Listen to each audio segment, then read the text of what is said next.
इमाम हुसैन और कबूतर का दिल चीर देने वाला वाकया। कभी किसी परिंदे को रोते देखा है?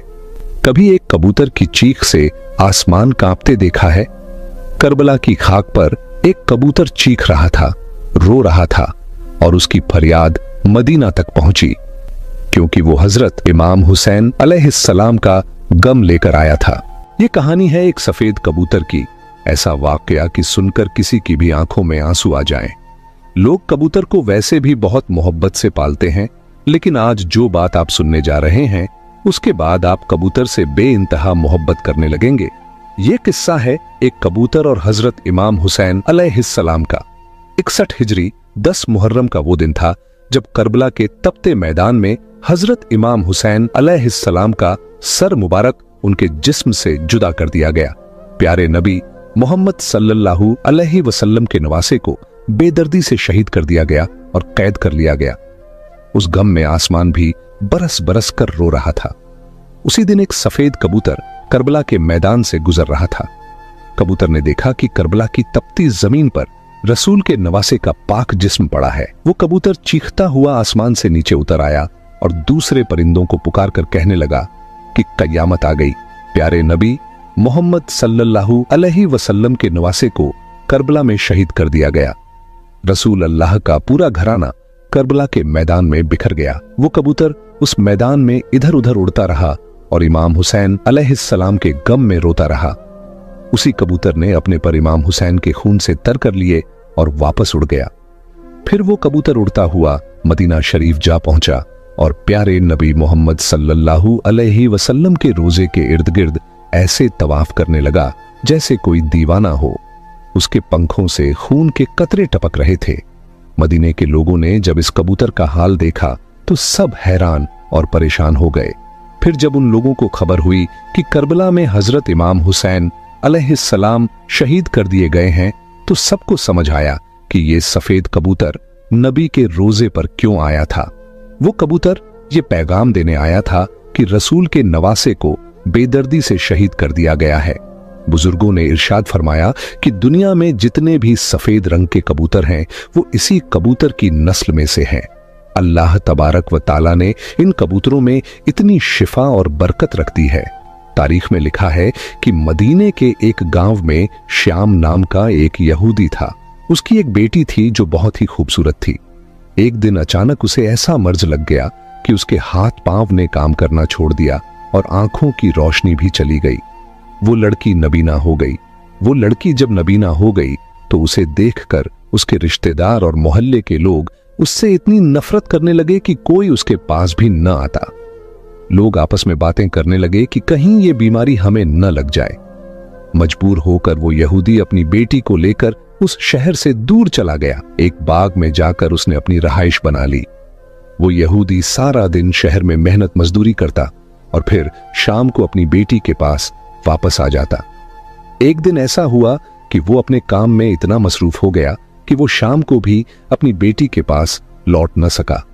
लड़की बहुत परेशान हो गई कि इतना वक्त हो गया है और अब्बा अभी तक नहीं आए। वो अपने वालिद को ढूंढती ढूंढती घिसटती घिसटती एक दरख्त के नीचे पहुंच गई। उसे ऐसा महसूस हुआ कि आसपास किसी परिंदे की चीख भरी आवाज आ रही है। उस आवाज में इतना दर्द था कि लड़की उस आवाज को सुनती सुनती और उसका पीछा करते करते उस दरख्त के नीचे जा पहुंची। वो देख तो नहीं सकती थी, मगर जैसे ही उसने अपना सिर उठाया और ऊपर देखा तो वहां पेड़ की डाल पर एक सफेद कबूतर बैठा था। उस कबूतर के पंखों से खून का कतरा टपका और सीधा लड़की की आंख पर गिरा। जैसे ही खून का वो कतरा उसकी आंख पर गिरा, इमाम हुसैन अलैहिस्सलाम के खून की बरकत से उसकी आंखों में रोशनी वापस आ गई। वो लड़की अपनी एक आंख से देखने लगी।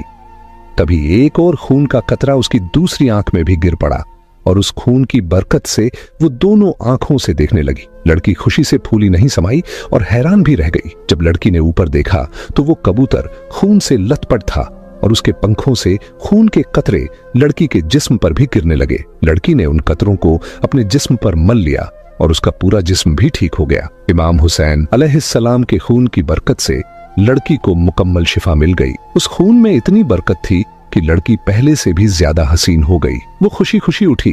और बाग से बाहर अपने बाप को ढूंढने निकली। जैसे ही बाहर आई तो सामने उसका वालिद खड़ा था।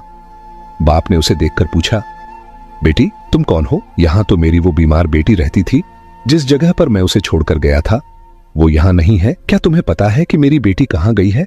लड़की खुश होकर रोते हुए बोली, अहे बाबा, मैं ही आपकी वही बीमार बेटी हूं और अब अल्हम्दुलिल्लाह मैं बिल्कुल सेहतयाब हो गई हूं। यह सुनकर वो यहूदी इतना खुश हुआ कि उसकी आंखों से खुशी के आंसू बह निकले।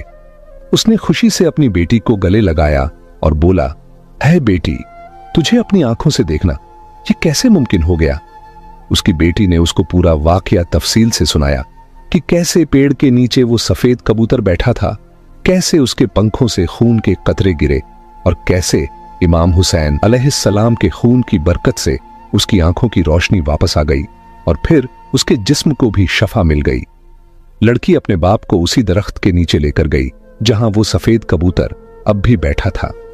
वो यहूदी उस कबूतर को देखकर बोला, ऐ खूबसूरत परिंदे, बता तेरी इस दर्द भरी चीख की वजह क्या है और तेरे पंखों से जो ये मुबारक खून टपक रहा है ये किसका है जिसमें इतनी बरकत है?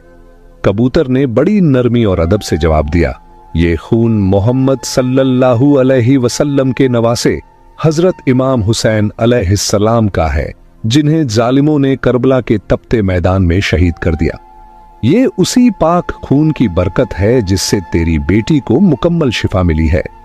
ये सुनते ही वो यहूदी वहीं उसी जगह पर कलमा पढ़कर मुसलमान हो गया।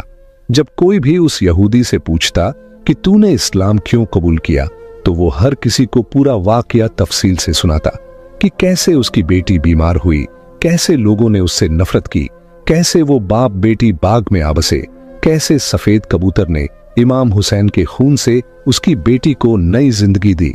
सलाम हो प्यारे नबी सरकारे दो आलम पर, सलाम हो मोहम्मद सल्लल्लाहु अलैहि वसल्लम के पाक खानदान पर, सलाम हो उस पाक खून पर जो करबला की तपती जमीन पर बहता रहा सिर्फ इसलिए कि रसूल का दीन बचा रहे।